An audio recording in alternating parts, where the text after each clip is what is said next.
Tengan todos y todas muy buenas tardes. El Colegio de Ingenieros Civiles, UPADI, el Colegio de Ingenieros Tecnólogos y la Comisión de Sostenibilidad y Ambiente les da la bienvenida a la charla de esta tarde, Conversatorio de Sostenibilidad en Agua y Saneamiento,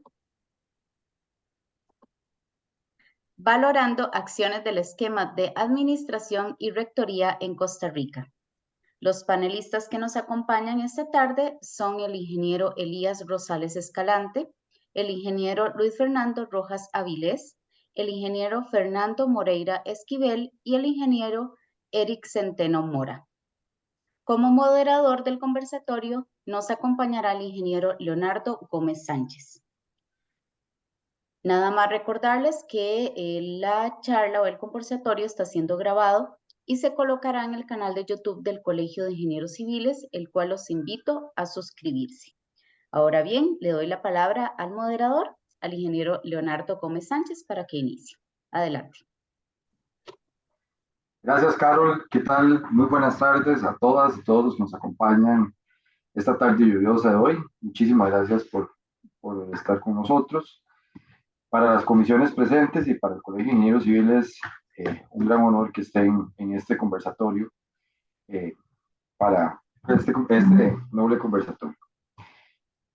Vamos a dar inicio con un tema importantísimo para abrir la charla del día de hoy.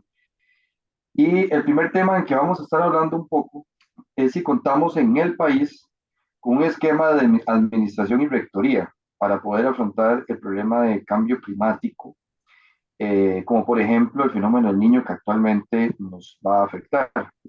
Entonces, más bien le cedo la palabra a los señores don Elías, don Luis, don Fernando y don Eric, para que nos comenten un poco del tema y poder dar inicio a este conversatorio. Ya que el tiempo es un poco limitado, pues vamos a hacer el conversatorio y los últimos 20 minutos vamos a recibir todas las preguntas y tratar de aclarar todas las preguntas que lleguen al chat. En caso de que no podamos contestar todas por medio del chat o el tiempo se nos vea limitado, pues estaremos dando respuesta por medio vía correo electrónico a todas y todos ustedes. Muchas gracias y los dejamos con ellos con el primer tema. Voy a arrancar dando una apreciación, porque esto es un conversatorio, entonces lo que vamos a hacer es estarnos intercambiando entre los panelistas diferentes conceptos. Mi apreciación es que para hablar de acciones o esquemas de administración y rectoría, debemos de entender qué es lo que está pasando en el planeta. Porque si nosotros seguimos tratando de mejorar lo que ya se tiene en las estructuras que ya existen, vamos a seguir haciendo más de lo mismo y no vamos a salir del charco, vamos a seguir simplemente batiendo barro y de ahí no vamos a caminar. Yo ejemplifico esto de cambio climático con el cuento infantil de los tres cochinitos, de los tres cerditos, de que viene el lobo, eso es una expresión, pero que uno de los cochinitos dice, no, yo hago mi casita con plásticos, con paja, y el otro dice, no, no, yo le pongo ahí unas latitas más, y un tercer cochinito, un tercer cerdito que se preparó muy bien e hizo su casa, llamó a alguien del Colegio de Ingenieros Civiles y hizo una muy buena casa. ¿Qué sucede? Que en nuestro país y en nuestra región centroamericana hemos escuchado que viene el lobo y tenemos tormentas, tenemos huracanes, y el lobo sopla y nos está demostrando que no nos hemos preparado. De pronto tenemos que ese lobo es exceso de lluvia y ahora con este fenómeno actual es exceso de no lluvia, carencia de lluvia, perdón. En consecuencia, ¿cómo estamos preparados? Entonces, ¿cómo hemos venido nosotros gestionando, haciendo las diligencias de esquemas de administración y de rectoría en este concepto de los servicios de abastecimiento de agua y saneamiento para nuestros asentamientos humanos? Esa es mi apreciación inicial. Gracias, don Elías. Don Eric, ¿qué nos gusta comentar al respecto? Bueno, no sé si quieren que comparta un poquito lo que ha preparado, digamos, a nivel de marcos jurídicos y conceptuales. Comenzamos desde ese punto. No, no, yo creo, no sé si gustan entrar en estos modelos o no sé si gusta más bien hablar un poco más de la línea esta, Ok, del sistema que existe. No sé si estamos listos para afrontar el fenómeno del niño con lo que tenemos actualmente y qué podríamos mejorar. O sea, que con lo que tenemos actual podemos afrontar el fenómeno del niño que está pronto a seguir y que ya estamos, como dicen Elías, nos dicen y nos dicen, pero ya lo tenemos al frente. Lo podemos afrontar con lo que tenemos. bueno, esa es una pregunta bastante complicada, ¿verdad? Hay que desligar algunos conceptos, también algunas ideas. Cambio climático, fenómeno del niño, ¿verdad? Son dos eventos un poco diferentes. Y si ustedes se ponen a pensar un poco, el tema de la afectación del niño es algo que se repite cada cierto tiempo, hay un periodo de retorno. Entonces se habla de crisis, digamos, en la zona norte, en Guanacaste, ¿verdad? Cada 20 años, cada 15 años, y ese problema se viene arrastrando desde hace más de 60 años. Si usted me pregunta a mí si en este momento se puede afrontar con las cuestiones actuales, yo creo que no, que es complicado. Pero lo que es más interesante de conversar, yo pienso, es que analizar un poquito cuál es la condición actual y qué es lo que nos retiene a veces, digamos, para poder afrontar ese tipo de problemas, ¿verdad? Entonces, hay muchos temas, muchas falencias y muchos desafíos que tiene el país en términos de agua y saneamiento que no necesariamente responden a una dimensión técnica. Nosotros como profesionales de ingeniería civil estamos acostumbrados a diseñar, a construir, a operar, pero hay elementos que van más allá de la técnica, que tienen mucho que ver con la parte jurídica, la parte administrativa, y que en algunos casos nos deberíamos preguntar también si el problema más amplio y más general, digamos, que tenemos puede verse también a la estructura que nos limitan en ciertos aspectos técnicos también. Sí, don Fernando. Gracias, Eric. Sí, sí, gracias.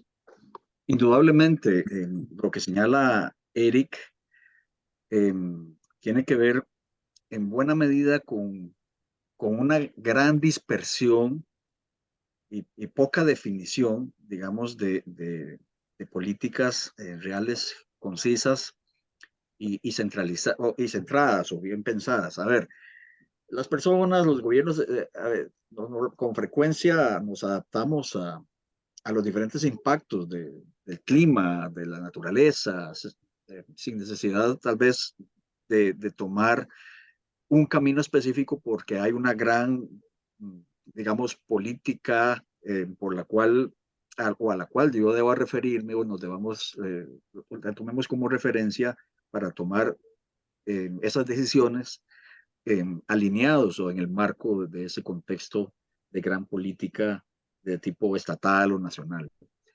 Entonces, realmente una adaptación planificada puede iniciarse antes o después del comienzo de las consecuencias, pero hay que tomar eh, esa adaptación planificada, de modo que no tengamos, que no sea motivo de improvisaciones de un lado o de otro, porque si hablamos de institucionalidad, cada quien o cada institución va tomando el tema desde el punto de vista de sus conveniencias o de sus limitaciones también.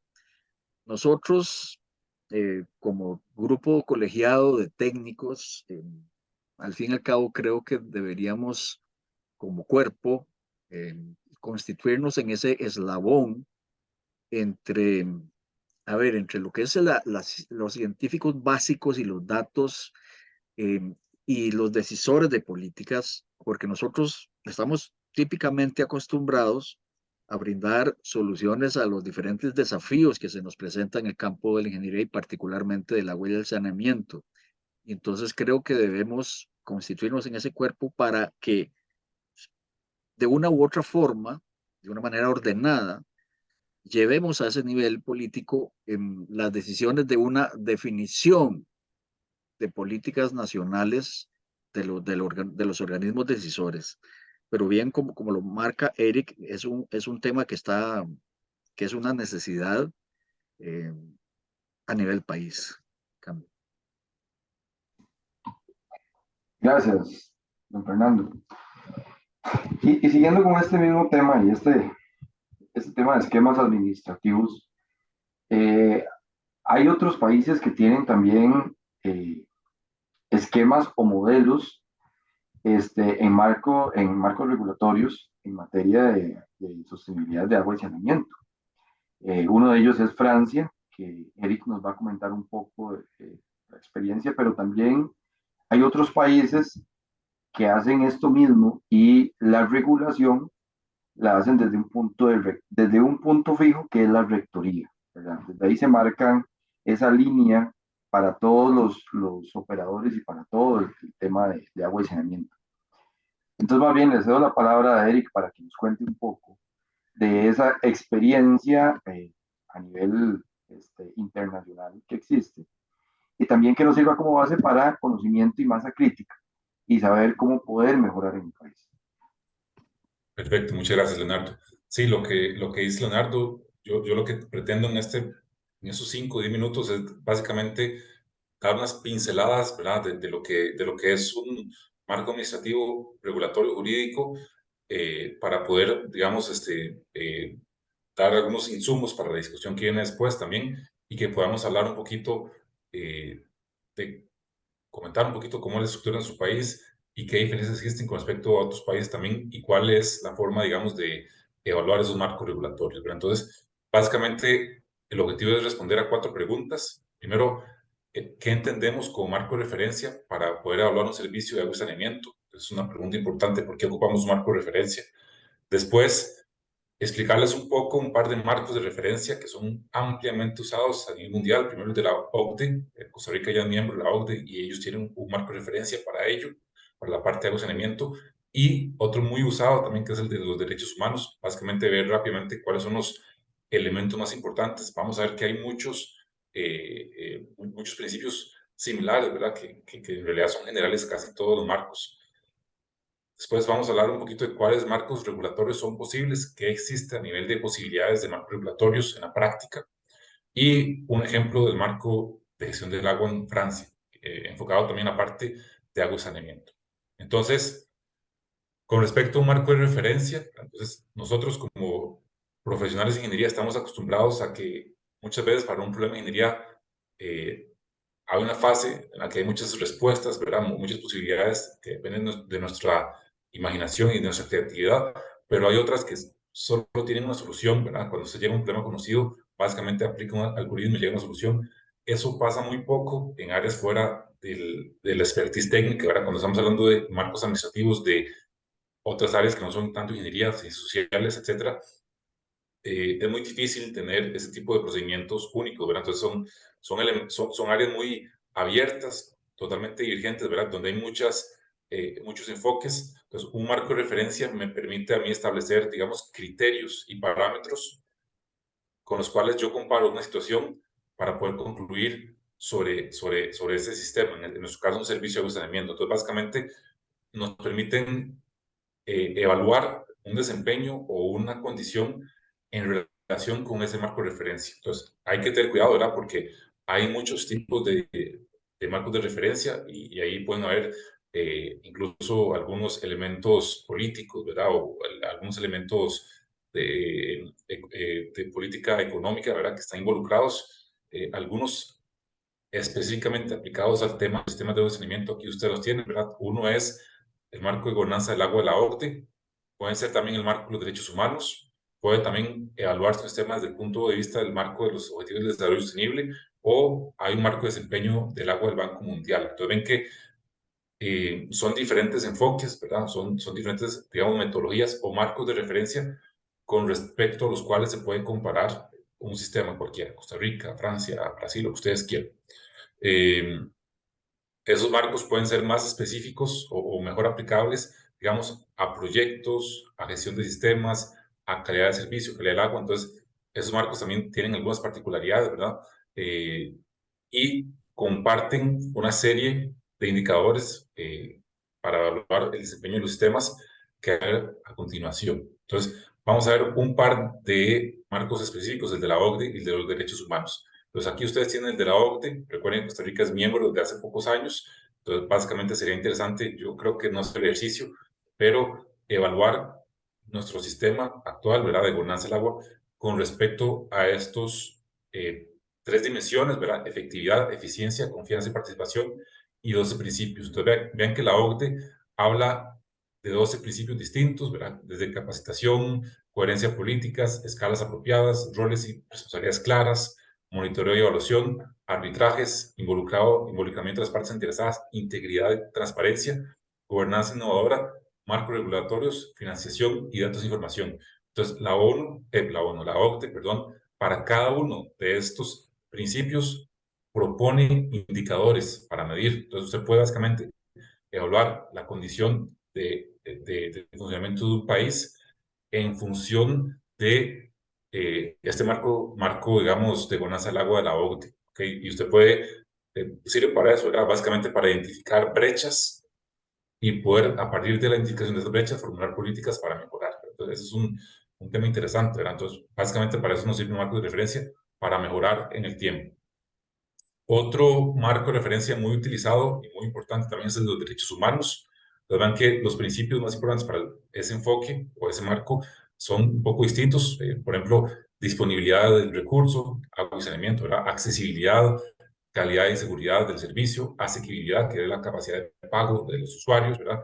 Que ese servicio sea aceptable, privado y digno, es muy importante para el tema del saneamiento, que haya participación en acceso a la información, vean qué interesante, es común al anterior también, igualdad y no discriminación, sostenibilidad que tiene que ver con ambiental, financiero y social también, y rendición de cuentas. Entonces, el enfoque de la ONU, igual, ¿verdad? Se establecen algunos indicadores, o sea, maneras de medir estos parámetros, y lo que la ONU promueve a partir de su esquema es que haya un avance progresivo en el tiempo. Es decir, no todos los estados van a poder cumplir al 100% con estos indicadores. Esos indicadores básicamente considera la ONU que reflejan el cumplimiento del derecho humano al agua y saneamiento. Recuerden que hay un derecho humano al agua y saneamiento. Y la ONU lo que hace o lo que promueve es que haya una mejora progresiva. Ellos le llaman de efectividad progresiva en el tiempo en cada una de estas áreas. Entonces, igual uno podría analizar el marco de nuestro país en función de estos principios, ¿okay? Encontrar indicadores, que ya existen muchos, ¿verdad? Y evaluar también. Entonces, esos marcos nos sirven para establecer una discusión, ¿verdad? Con respecto de en qué áreas de nuestro marco regulatorio o de gobernanza del agua puede haber brechas que se puedan mejorar, ¿okay?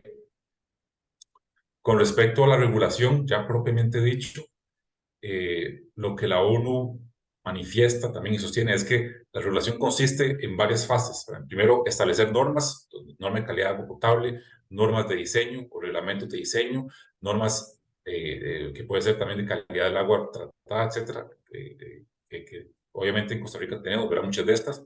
También establecer elementos de vigilancia, de cumplimiento de esas normas, y establecer elementos de rendición de cuentas por los prestadores de los servicios. Entonces, eso es, desde el punto de vista de las Naciones Unidas, lo que se puede entender por regulación del servicio de agua y saneamiento. Normas, vigilancia de cumplimiento de las normas y rendición de cuentas por parte de los operadores. Entonces, según la ONU, hay tres posibles enfoques o regulación o marcos regulatorios.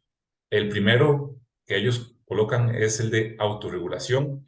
Básicamente, yo tengo en este esquema que los proveedores que dan el servicio de agua son también los que se encargan de regular sus propias actividades. Entonces, básicamente pueden fijar sus tarifas, pueden fijar sus normas de calidad del agua o del servicio y fijar su propio desempeño, vigilar su propio desempeño. Entonces, ven que aquí el regulador es el que se encarga de todos estos elementos, ¿verdad? Entonces, en ese tipo de esquema suele ser complicado separar, digamos, en sus diferentes fases la regulación en esas tres, ¿verdad? Porque una sola entidad es la que se encarga de las tres y se presta para que haya imparcialidad, falta de rendición de cuentas y transparencia también.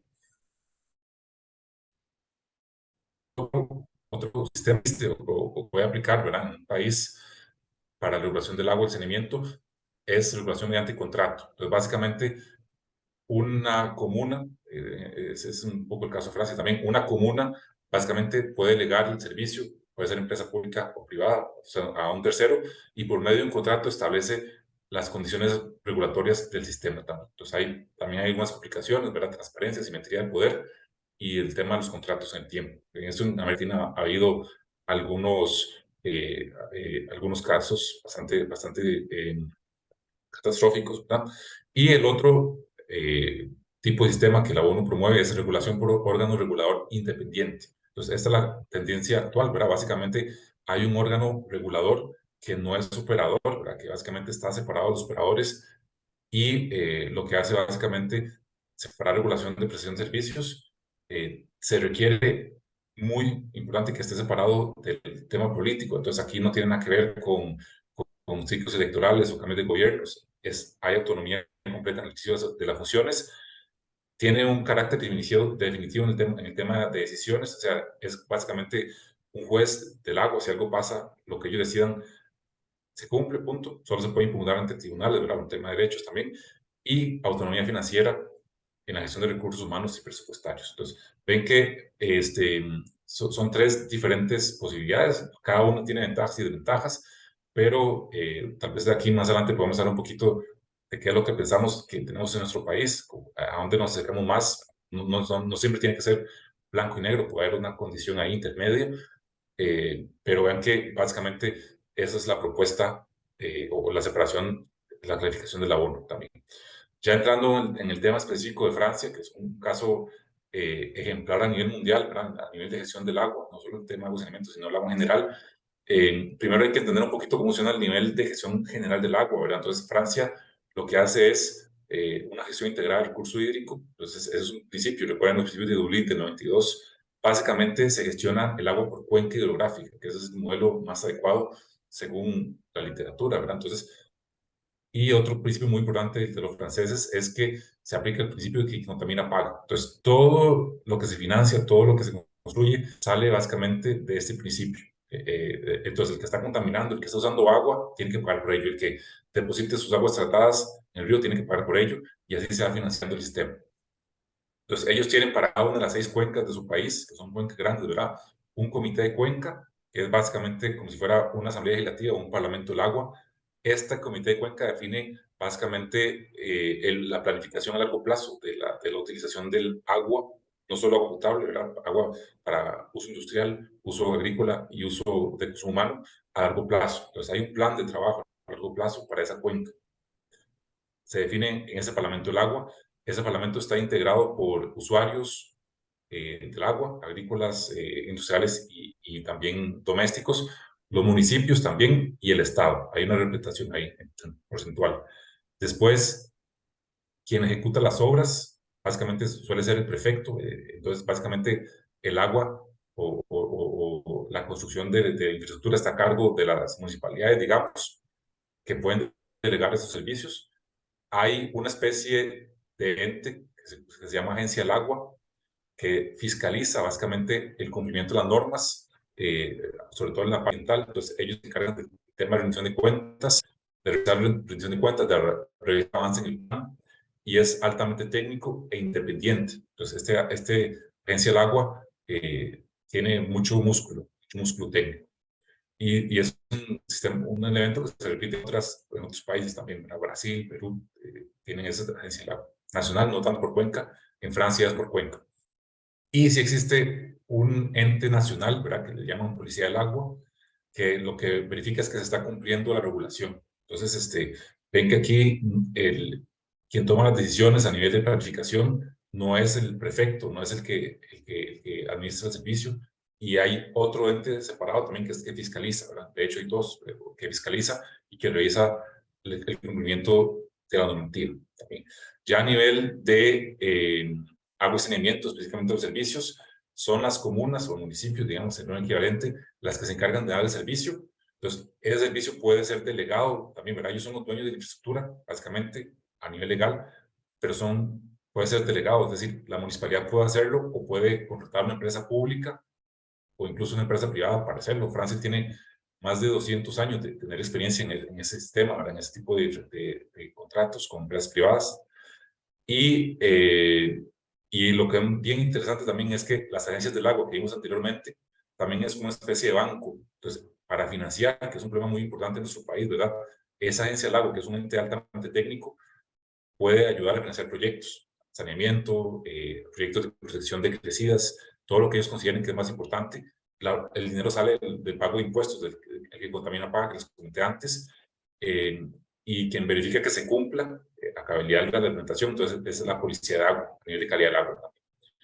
Claramente, los municipios, que son los responsables legales, son los que tienen que cada año presentar un informe anual de que se cumple, que se haga calidad del agua, etc. Y estos entes, agencia del agua, sobre todo la policía del agua, verifica que se cumple.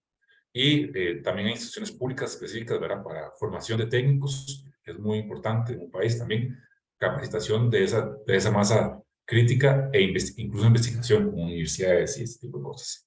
Entonces, ven que es apenas un sistema que se basa en el tema de rendición de cuentas, también transparencia y participación ciudadana. Entonces, los ciudadanos participan durante la formación de los planes que se hacen en el Parlamento, y hay un sistema de atención de quejas eficiente, ¿verdad?, que llega también a la agencia del agua. Todo eso está estructurado, digamos, y funciona después de muchos años de experiencia, porque es un sistema con mucha experiencia, funciona de manera, digamos, ejemplar a nivel mundial. Entonces, eso es básicamente lo que yo quería acotar, ¿verdad?, para que podamos conversar un poquito sobre ese marco, digamos, esa base. Muchísimas gracias, Eric. Yo no sé Muy si interesante, muy interesante ver interesante. cómo, sí, es muy interesante apreciar cómo hay cierta lógica que uno dice, uy, qué interesante, una rectoría grande y pone a los diferentes actores en control. Y es que en nuestro país actualmente los esquemas que tenemos son muy simpáticos, porque unos dicen que tienen autonomía y entonces como tienen autonomía, nadie los controla, y los otros dicen que son controlados, pero no tienen el correcto apoyo técnico para las acciones que se deben de encaminar. Muy interesante, Eric. Muchas gracias. Sí, muchas gracias. El tema de marcos de referencia es súper interesante. Vamos a aplicar en el país, y los tipos de regulaciones que se hacen, por ejemplo, el tipo de regulación que se hace en Francia, que contamina paga. Si lo hiciéramos así, pues tendríamos bastante ingreso a nivel de instituciones que regulan el tema del alcantarillado y alcantarillado pluvial, incluso, ¿verdad? Tenemos en el país ese problema de los SUF. Don Luis nos ha comentado bastante del tema. Y me quedo con una frase interesantísima que decía ahí. La ONU habla de un avance progresivo, no sé si lo vieron. Creo que esa frase resume muchísimo en lo que tenemos que enfocar estos esfuerzos en materia de agua, saneamiento, y ver el agua como un todo, no como Compartimentos. encasillarlo, exacto, sino el agua como un todo, todos los tipos de contaminación en el agua y todo lo que genera a raíz de eso. Creo que tiene la mano levantada Eric y tal vez Don Luis después. Gracias. Sí, muchas gracias. En realidad, hay principios ambientales que en Costa Rica existen, ¿verdad?, en la legislación ambiental. El principio del que contamina paga, ¿verdad?, el principio de responsabilidad está muy claro en la ley ambiental, ¿verdad? Pero yo siento que es también lo que ustedes, nuestra ley de aguas es un poquito viejita, ¿verdad?, de 1942. Ha habido intentos para justamente implementar algún tipo de sistema de gestión de cuencas en Costa Rica, la ley de aguas que estuvo en la Asamblea Legislativa, que no pasó, que yo creo que facilitaría un poco implementar ese tipo de esquemas también de gestión de agua por cuenca, y por ahí yo siento que puede haber una limitación, ¿verdad?, para el tema de facilitar esa transición a una gestión más eficiente, no solo eficiente, más efectiva, o sea, que también logre resultados más palpables. Y ese tema es muy amplio. Yo no soy precisamente experto en ese tema, ¿verdad? Yo le comentaba a don Elías la otra vez que hay muchas personas que incluso son profesionales de ingeniería que son expertas en ese tema. Entonces, hay doctorados, hay maestrías, digamos, que estudian esos temas, aunque uno es técnico, ¿verdad? Somos técnicos, ellos se especializan en esa parte, digamos, de políticas públicas y cómo funcionan los modelos, qué modelos pueden ser mejores, etcétera. Ahí hay muchísima tela que cortar también en ese tema también. Sí, apoyando lo que dice Eric, hay una situación que para mí es muy compleja, ¿no? Yo creo que nosotros, Costa Rica es un país muy sensible al cambio climático, ¿no? O sea, nosotros somos un país que no tenemos reservorios naturales, o sea, estamos dependiendo de abastecimiento de cuerpos superficiales, estamos dependiendo de suministro de mantos acuíferos. Y si se pronostica el efecto del niño y si este niño va a ser muy similar al del 2016, que hay posibilidades, hay altas posibilidades de que sea, el fenómeno va a ser que todo lo que es la zona pacífica vamos a tener sequías y en la gran área metropolitana. Entonces vamos a carecer de suministro de aguas porque los cuerpos, o sea, los cuerpos superficiales van a estar con volúmenes muy bajos y por desgracia el efecto en la zona atlántica va a ser todo lo contrario, ¿no? Vamos a tener muchísimas inundaciones y por ende también vamos a tener destrucciones ¿cómo se llama?, de fuentes de suministro de aguas. Entonces, yo creo que definitivamente lo que dice Eric, nosotros no podemos seguir abordando la problemática, ¿cómo se llama?, por divisiones políticas. Ya requerimos urgentemente implementar los conceptos de cuencas y poder resolver los problemas porque en Costa Rica tenemos muchos microclimas, ¿no? Y las condiciones son muy diferentes de uno y otro y por ende los suministros de agua van a ser también diferentes. Y no solamente podemos hablar del suministro de agua para población. Tenemos que analizar también qué va a suceder con el agua para los sectores agrícolas. Si el sector agrícola se ve afectado por sequías, ¿cómo vamos a resolver el problema? O sea, podemos llegar hasta situaciones de hambruna o incrementos en los costos de los alimentos y no creo que no estamos analizando todas esas posibilidades que como dicen, cada una de las instituciones está viendo su aspecto, pero no hay absolutamente nadie que esté analizando holísticamente la realidad del país. Gracias. Levanta la mano. Es muy interesante lo que nos plantea Eric, y yo creo que ese regulador independiente o como un juez de aguas o una interrelación viendo el agua, como dice Luis Fernando, holísticamente. Yo creo que a nosotros nos está faltando ese criterio porque tenemos muchos jalando para diferentes lados y muchas veces jalan en lados opuestos. Luis Fernando nos llama la atención en relación a los microclimas. Yo creo eso, que Costa Rica es muy diverso y Costa Rica no puede seguir funcionando con un reglamento hecho a nivel del centro del país sin criterios para que impulsemos técnicas en zonas de escasez en donde podamos reusar el agua. Es decir, si nosotros nos planteamos cómo hacemos reuso de agua, está muy complicado, hay muchas complicaciones, distancias al lindero de la propiedad o tipos y calidades de agua.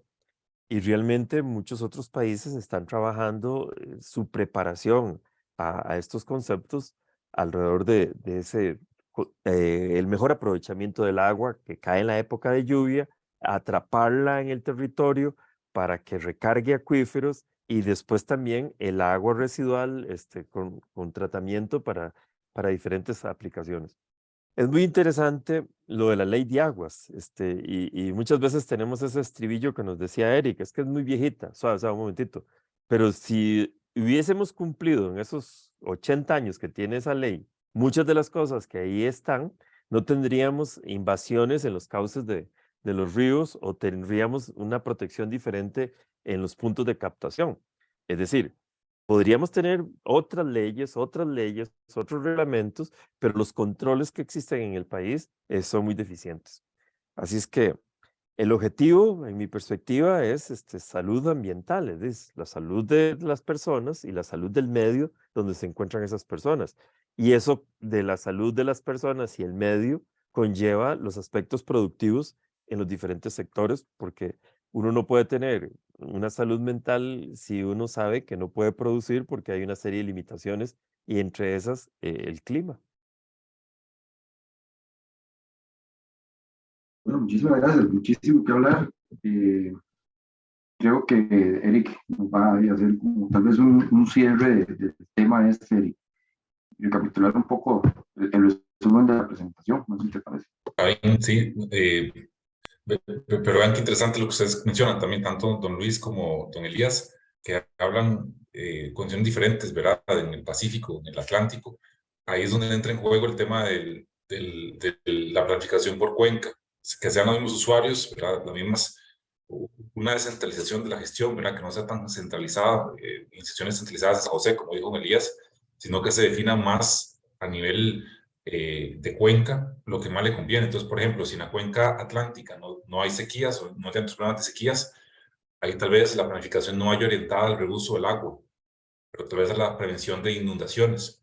Si por el contrario en la cuenca del Pacífico tenemos problemas de escasez de recursos hídricos, al contrario, la planificación a largo plazo debería ir dirigida al almacenamiento del agua, microembalses que hablan ahora también, ¿verdad? O al reuso del agua tratada, ¿verdad? Que va a haber y se podría facilitar de esa manera sin tomarlo a nivel, pues, que sean decisiones más específicas de cada zona, que no sea algo general a nivel de país. Este es un poco el esquema que se promueve en este caso en la gestión de cuencas, ¿ok? Y, y, y esos temas, como les comentaba, ya para cerrar este capítulo de mi parte, de políticas públicas, yo creo que es un área completa que nosotros en ingeniería civil en nuestro país no nos hemos, o en ingeniería en general, no nos hemos dedicado de lleno, pero que para poder tomar decisiones en la parte técnica es necesario primero también, o no solo primero, sino también resolver los elementos a nivel, digamos, administrativo, que nos permitan también poner en práctica las mejores soluciones técnicas. ¿Sí? Tema de financiamiento, tema de verificación, de regulación, de que se estén cumpliendo los elementos, todo está anclado, digamos, a un esquema administrativo. Sí, María. Eric, yo sigo con el concepto que incluso nos diste en tu presentación, es decir, la capacitación de recursos. Es decir, la forma de capacitar para diseño es diferente a la forma de capacitar para control y para ejecución. Es interesantísimo cómo en el país, para las plantas que se utilizan para el tratamiento de aguas residuales, se maneja el criterio de informes operacionales. Y yo digo, pero sabes, un momentito. Y no hemos evaluado cada una de las unidades operativas para ver si el sedimentador es eficiente o si el filtro que se utiliza es eficiente, si el tipo de aireadores que se utilizan, si son los sistemas aerobios. Es decir, estamos careciendo de esas capacidades o personas capacitadas para hacer el correcto mejoramiento de los sistemas que estamos utilizando. Y ahorita ya otra cosa interesantísima en mi perspectiva. Si nos referimos al agua y lluvia, tenemos más techo y tenemos más pavimento, entonces los tiempos de concentración han variado montones. Y igualmente vemos a nivel de Europa principalmente y de otros países, en Asia incluso, que se tiene otro concepto, es decir, no hay que sacar el agua lo más rápidamente posible del territorio, sino que hay que hacer el mayor aprovechamiento del agua en el territorio. Y esos son de las pautas que ese juez de aguas o que esa entidad reguladora nacional podría estar viendo, porque aquí en Cartago están construyendo caños más profundos y más anchos en lugar de proteger incluso a las personas que transitan o transitamos por las aceras, porque fácilmente un niño se cae y un viejillo como yo también se puede caer y más bien se va a ahogar en esos caños más profundos y más anchos que se construyen. Gracias. Don Luis y don Fernando. Ok. Palabra. Antes de eso, sí. nada más voy a dejar introducir un tema para que una vez lo podamos conversar. Y si gustan ampliar en el tema. Y es la evaluación de conflictos en administración y rectoría que existen en agua y saneamiento también. Entonces, por ahí les dejo este último tema que tenemos para conversar y le damos la palabra a don Luis. Adelante, don Luis. De los temas que hemos estado hablando, hay algo que es muy importante. Hay que entender que el agua y el saneamiento son motores de desarrollo.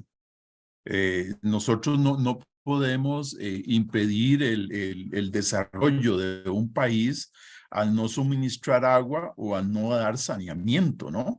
Y esto lo estamos notando nosotros en muchos sectores, ¿no? Donde no se pueden desarrollar proyectos porque no hay, ¿cómo se llama? Disponibilidad de agua, ¿no? O resulta que hay muchos proyectos que no se pueden desarrollar porque las características topográficas de nosotros, la forma como se segregan los lotes, impiden que en estos proyectos se puedan implementar unidades de saneamiento porque no cumplen con las normativas, ¿no? Entonces, estos dos elementos yo creo que tienen que estar, que se tienen que analizar, ¿no? Porque hay que adaptar todas estas normas a la realidad del país, ¿no? Yo creo que mucho reglamento, mucha norma se ha implementado sin ninguna base técnica, sin ningún conocimiento de la realidad nacional, y al final de cuentas lo que estamos haciendo es poniendo camisas de fuerza al desarrollo, ¿no? Creo que eso es otro punto de los cuales nosotros también tenemos que ver que existe una rectoría que esté vigilante a que no se den estos puntos, ¿no? Gracias. Sí, gracias. A ver, vean lo que los compañeros ya han mencionado en sus diferentes participaciones. Han dicho que los principios existen en nuestra legislación de una u otra forma, en cada una de las leyes o reglamentos o normativa, pero que sí hay una desactualización de muchas de ellas, iniciando por la ley de aguas que data de los años 40. Hemos hablado de una división territorial que no obedece a las verdaderas necesidades y sobre todo a los retos que vienen con todo este tema de cambio climático, pero ni siquiera ha respondido esa división territorial eh, a temas de fenómenos del tiempo, del tiempo atmosférico. Entonces, por otro lado, también creo que disponemos de una institucionalidad sólida, pero con división y celo institucional que no ha sido necesariamente armónico, sino que por diferentes motivos esa institucionalidad ha estado muy en silos y cada quien jalando para su saco, como dirían nuestros abuelos.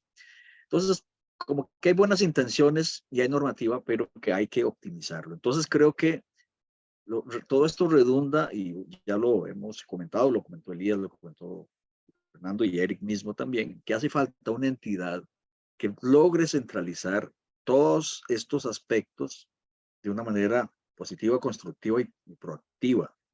No importa que tenga participación de todas las otras instituciones que tengan que ver con el tema, pero que hace falta, es una necesidad inminente y que creo que esto es algo que debe calar profundo a nivel no solamente nosotros como técnicos para proponerlo, sino que debe cada vez ser más de peso y más considerado por los niveles decisorios de este país. Insisto en ese tema. Gracias.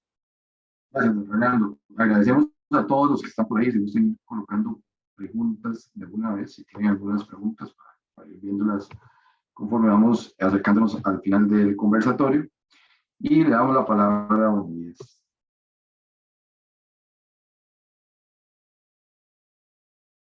En mi perspectiva es muy interesante, es decir, esa expresión de Fernando hace un momento.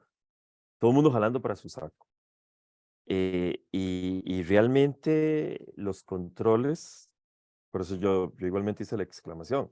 La ley de aguas es vieja, pero los controles, sí, no se han dado. Como que de pronto el término o los conceptos de agua en el país, cuando está lloviendo mucho, decimos, uy, qué pereza, inundaciones, etcétera. Y cuando está faltando, decimos, uy, qué torta está faltando. No hemos realmente formado un criterio en un país tropical como nosotros, un criterio para entender el recurso y en consecuencia para hacer la correcta gestión del recurso. Entonces yo digo, bueno, si el propósito es salud, es decir, hablemos de salud ambiental, entonces no nos vayamos solamente por la agenda verde del desarrollo sostenible, sino que igualmente veamos la agenda marrón del desarrollo sostenible, en donde nosotros tenemos que hacer un análisis correcto de cómo el ser humano en los diferentes asentamientos está haciendo demanda de ese recurso. Y ya está más que comprobado que el concepto de análisis alrededor de cuenca es muchísimo más apropiado. ¿Por qué? Porque uno estaría midiendo las circunstancias en el entorno inmediato.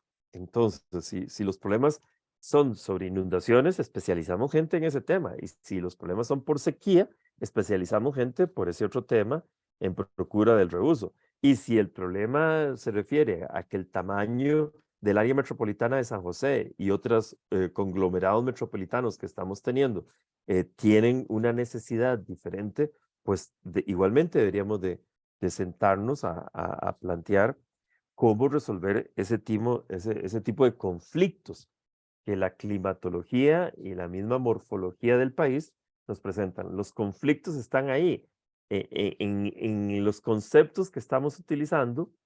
A veces somos extremistas en conceptos de agenda verde y obstaculizamos el desarrollo, pero de ahí no podemos impedir que haya industria o que haya trabajo e ingresos para las familias.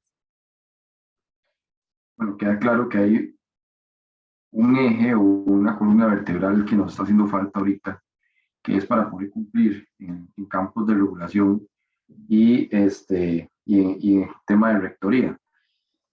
Yo tomo una frase que dijo Eric antes de entrar a una consulta que tenemos por ahí, que me gustaría consultarles a ustedes. Lo que falta es hacer ingeniería civil, ¿verdad? Pero también pertenecemos al colegio. ¿Cómo este colegio podría ayudarnos a crear o ser mejores ingenieros civiles y aportar en el campo de agua y saneamiento para un mejor país? ¿Cómo podríamos hacerlo? No sé quién gusta contestarla. Es una pregunta, vamos a ver, acerca de lo que decía Eric, pero me pareció muy acertado el tema de que hemos dejado de hacer ingeniería civil y en algún momento, recuerdo una frase que don Elías me dijo, es que estamos siendo automatizados, ¿verdad? Por manuales. Entonces, por ahí les dejo la consulta y voy a hacer nada más de una vez la consulta para ver quién gusta contestarla y es cómo puede afectar los campos de pozos, los mantos acuíferos del país que se pueden llegar a dañar. Michael Hernández nos consulta. Gracias.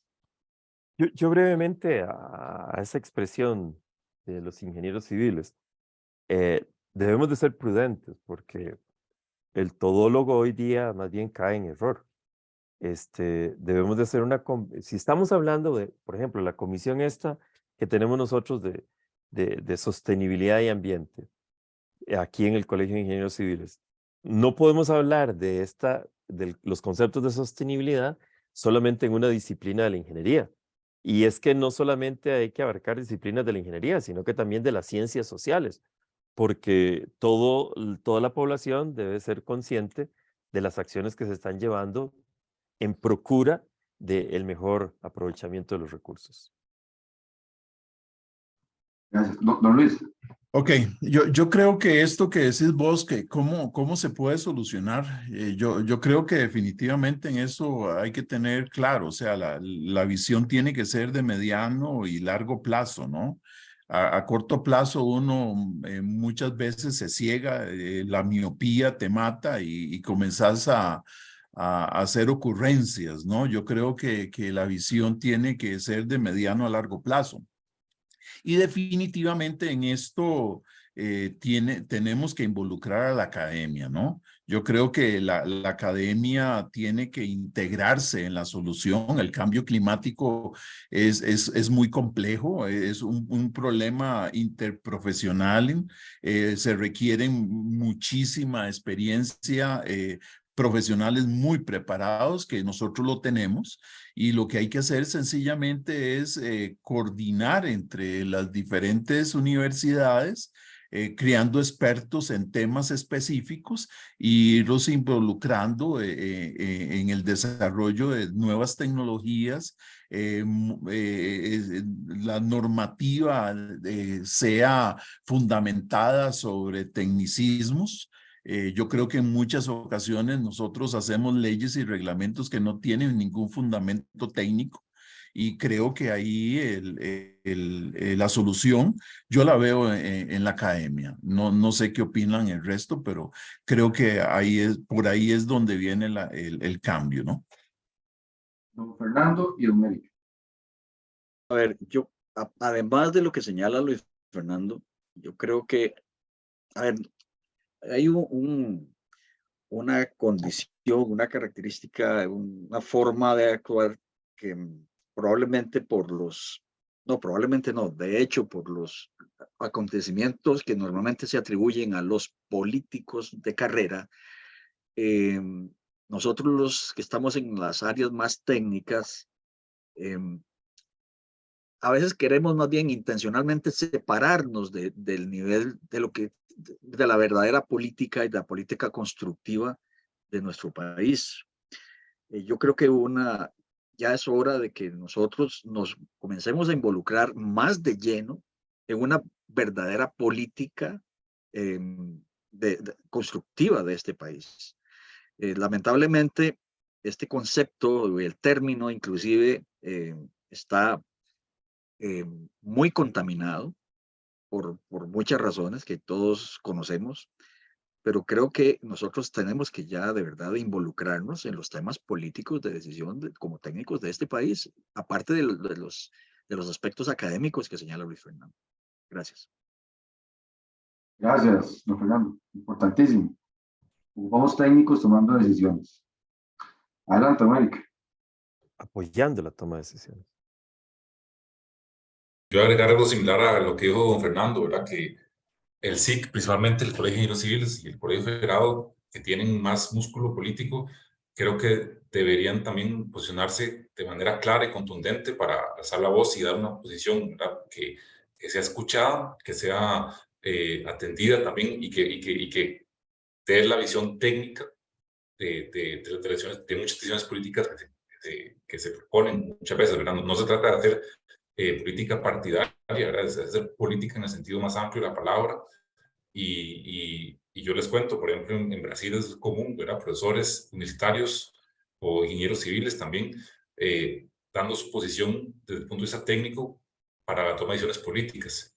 De esa manera también alimentando el discurso y permitiendo consolidar algunos principios, ¿verdad? De los que hemos hablado antes, para que se manifiesten y se pongan en las leyes o en los reglamentos que se llevan a cabo. Es decir, no se puede separar nuestro ejercicio profesional, que es mucho orientado a la ejecución de obra, digamos, o diseño, construcción, operación, de esa visión más amplia, ¿verdad? De toma de decisiones a nivel político. Entonces, hay que integrarlo y yo creo que el Colegio de Ingenieros Civiles es una buena oportunidad, digamos, para hacernos escuchar. Gracias. Al respecto, Y a la consulta, don Elías. no, es que para darle seguimiento a lo que está en conversación, yo creo que el concepto de conversatorios, es decir, tener esta oportunidad de estar interactuando con opiniones, con criterios, es una de las cosas que en Costa Rica se ha dejado de hacer. La época del terremoto de 1910, se cuenta y está escrito, está registrado que habían las tertulias. Y los abuelos antes, en el siglo anterior, en el 19, igualmente lo hicieron.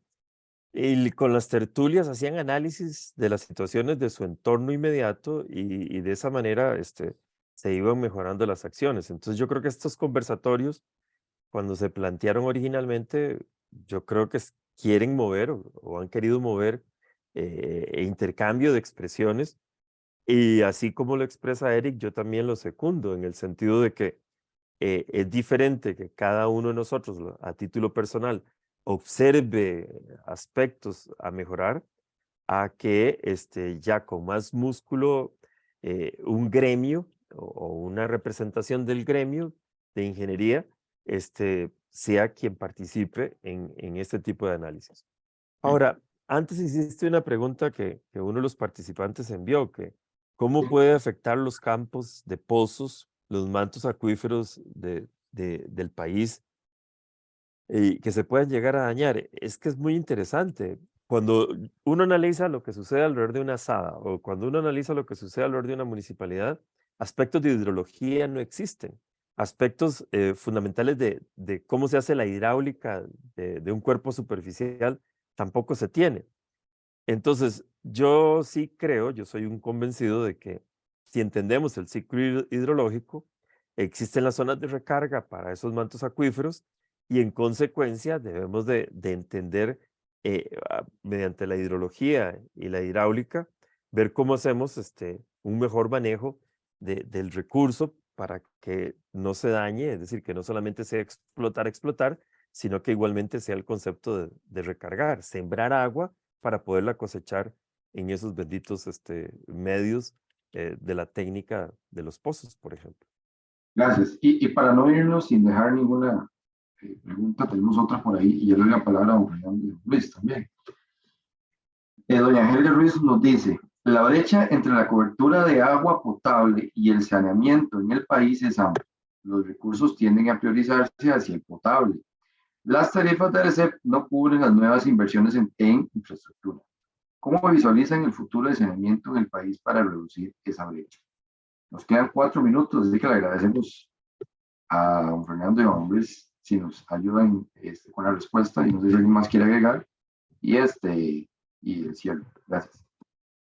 Bueno, yo más bien quería referirme también a una acotación particular de la pregunta anterior. Para un caso también particular o casos particulares, ¿cómo afecta el tema de los pozos? Por ejemplo, se puede dar una ecuación perfecta de elevación del nivel del mar por un tema de cambio climático, junto con una sobreexplotación de pozos en las zonas costeras, en donde la intrusión salina se acelere en forma desmedida. Ya tenemos en Costa Rica intrusión salina en muchos de los pozos costeros. Necesariamente no se ha evaluado que si eso sea debido a una elevación de los niveles del mar, pero sí se ha dado en otros países del mundo y ya sí ya tienen registros al respecto. Gracias. Ok. Y nada más con el asunto así muy rápido, el aspecto de los pozos. Yo creo que el aspecto de los pozos de absorción es algo muy relativo, ¿no? Eso tiene que ver con los niveles de contaminación del agua, con cómo se llama, con las cargas orgánicas que hay en el agua, con el tipo de contaminante que hay en el agua. Y no podemos generalizar, ¿no? Porque también tenemos que ver la profundidad de los niveles freáticos. Así como muchos países depuran el agua y utilizan pozos de infiltración para generar recargas en zonas que ellos tienen problemas, nosotros creo que lo que se está hablando de los pozos, yo creo que no podemos satanizarlos en una forma general. Eso va a depender del tipo, ¿cómo se llama?, de tratamiento que se le vaya a dar. Porque al final de cuentas, digamos, el suelo es un bioreactor. Y el suelo tiene una altísima capacidad de degradación. Entonces, como le digo, creo que habría que ver específicamente las condiciones que está haciendo o el comentario que él está haciendo y con mucho gusto le podemos ayudar a evacuar si hay algo en específico que él tenga duda, ¿no? Muchas gracias. Nada más para la pregunta que hace doña Elga. Doña Elga, yo creo que esa es la pregunta del millón, la que usted hace, ¿verdad? Básicamente, si se quiere cumplir con la Política Nacional de Saneamiento, que quiere, recuerden, para el 2035, o sea, nos quedan 12 años, llegar al 100% de cobertura de alcantarillado sanitario y tratamiento en las áreas densamente pobladas, que es de más o menos 70-80% de la población de Costa Rica, hay que invertir una cantidad gigantesca de dinero. Entonces, se ve bastante oscuro, ¿verdad? El panorama. ¿Cómo financiamos eso? Yo no tengo una respuesta, yo creo que nadie la tiene de momento, pero le puedo decir cómo no se va a poder financiar eso. Eso no se puede financiar con tarifas. Usted no le puede pasar el costo de inversión al usuario porque el costo es demasiado alto. El servicio de infraestructura de los centros sanitarios es muy caro, la construcción. Entonces, eso normalmente lo que se intenta a nivel de inversiones, a nivel de financiamiento de ese tipo de obras es que el gobierno central o que alguna entidad financie la construcción y que la operación y mantenimiento sí sea autosustentable a nivel financiero por el operador. Y esquemas, digamos, hay que pensar en alguna manera de financiamiento, pero es difícil para una SADA, ¿verdad? O para una municipalidad, o incluso para allá, ser ellos los que piden ese tipo de préstamo para poder ejecutar las obras. Es mucha plata. Eh, Uno podría pensar en esquemas como el de Francia, ¿verdad? Que tenía su banco de agua, de buenas agencias de agua que financiaban, pero ese tipo de estructura no existe en el país, si acaso. Esa es un poco mi opinión al respecto. Gracias. Igualmente, Oiga, sí, yo don me sumo a Fernando. esa pregunta porque uno de los conflictos grandes, en mi perspectiva muy personal, es de que en ese plan nacional se habla de un solo tipo de tecnología, pero igualmente tenemos posibilidades de adaptar una serie de diferentes técnicas a diferentes condiciones. Si estamos hablando que el país tiene muchas diferencias, tiene muchos microclimas, tiene diferencias de zonas con el agua subterránea o el nivel freático a muy poca profundidad, tiene zonas muy arcillosas, etcétera. Podemos pensar que con el involucramiento de las personas participando en el uso de las técnicas, igualmente podemos sumar con granitos de arena a ayudar a resolver el problema en el país. Es decir, el hecho de que el 77% de la población utilice tanque séptico no está mal si estuviéramos correctamente coordinando la transferencia para que los tanques sépticos se hagan bien, para que la remoción de lodos se hagan correctamente o la materia fecal. Es decir, muchos países se desearían la cantidad de tanques sépticos que tenemos nosotros, porque en esos otros países el 70% de lo que utiliza es defecación al aire libre.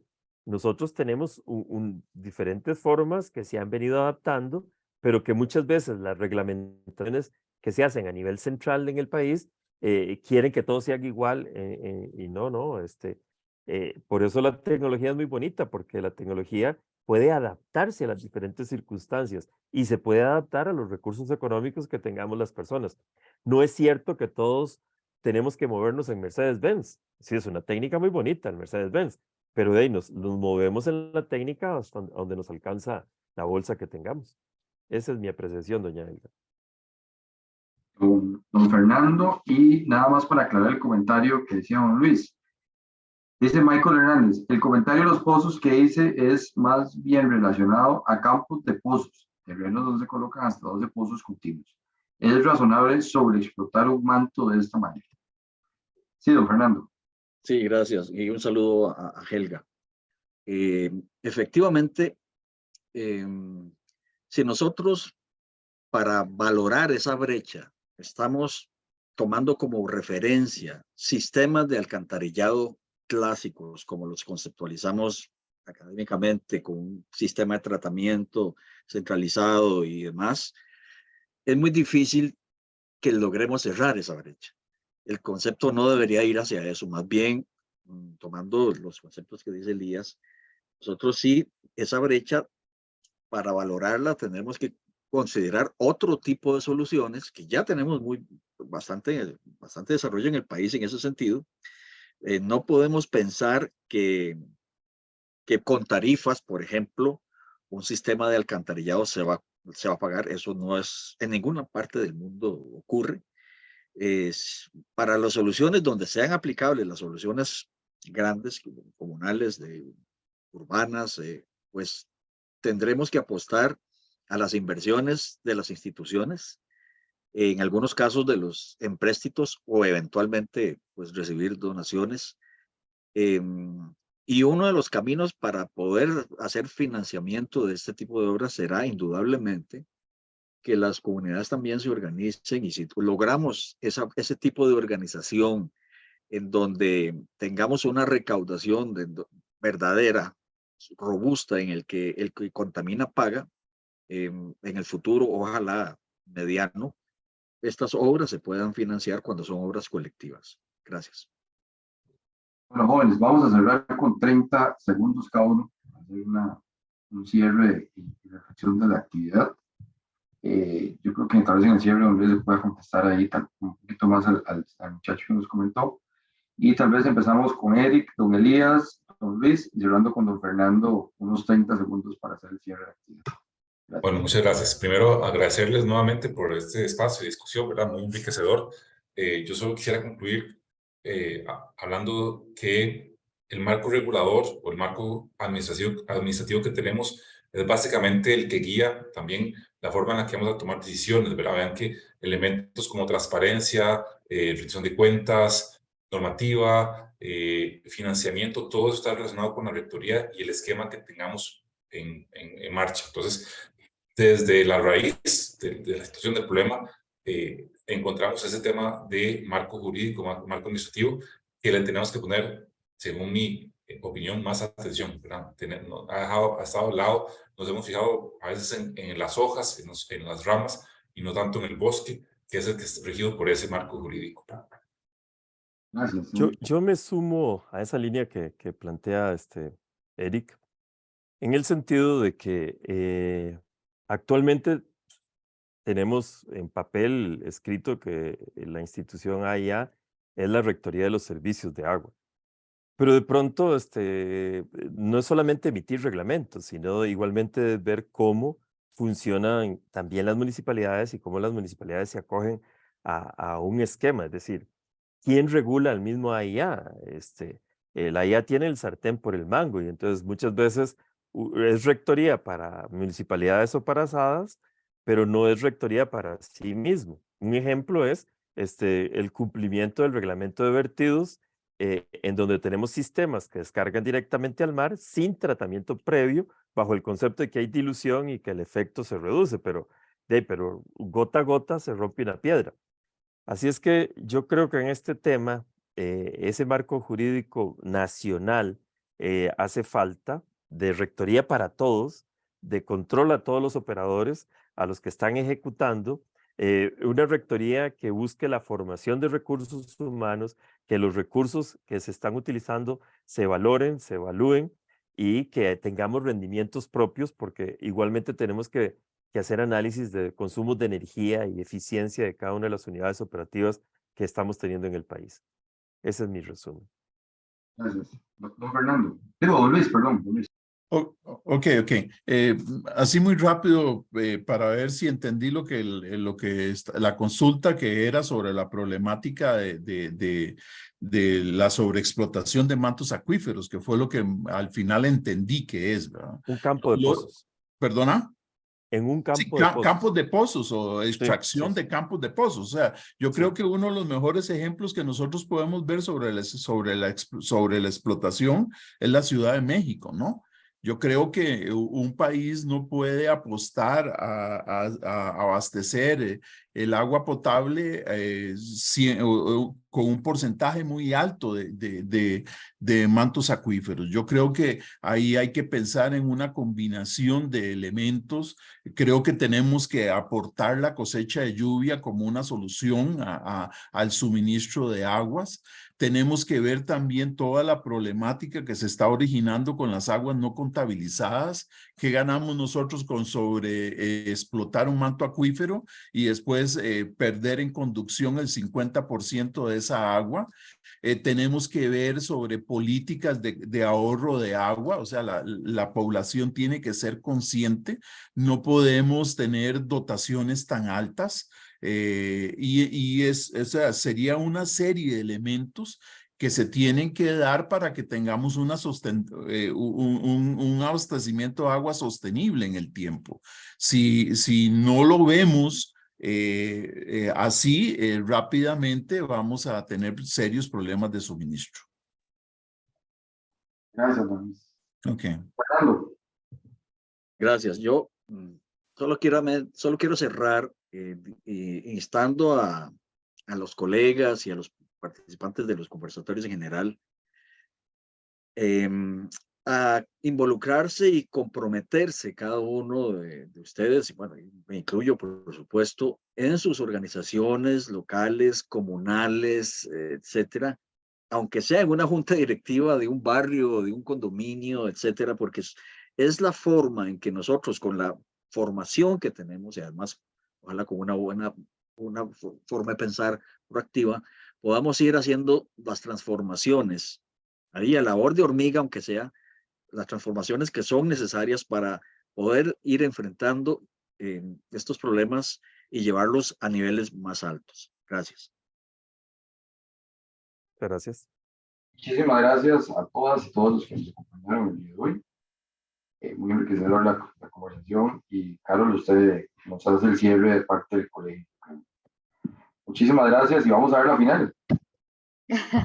Sí, muchísimas gracias a todos los que se conectaron con nosotros esta noche. Voy a pasarles una pequeña encuesta para que por favor la llenen antes de salirse de la aplicación, y recordarles que la grabación queda en el canal de YouTube del Colegio de Ingenieros Civiles por si quieren volverla a consultar, o bien por si quieren compartirla.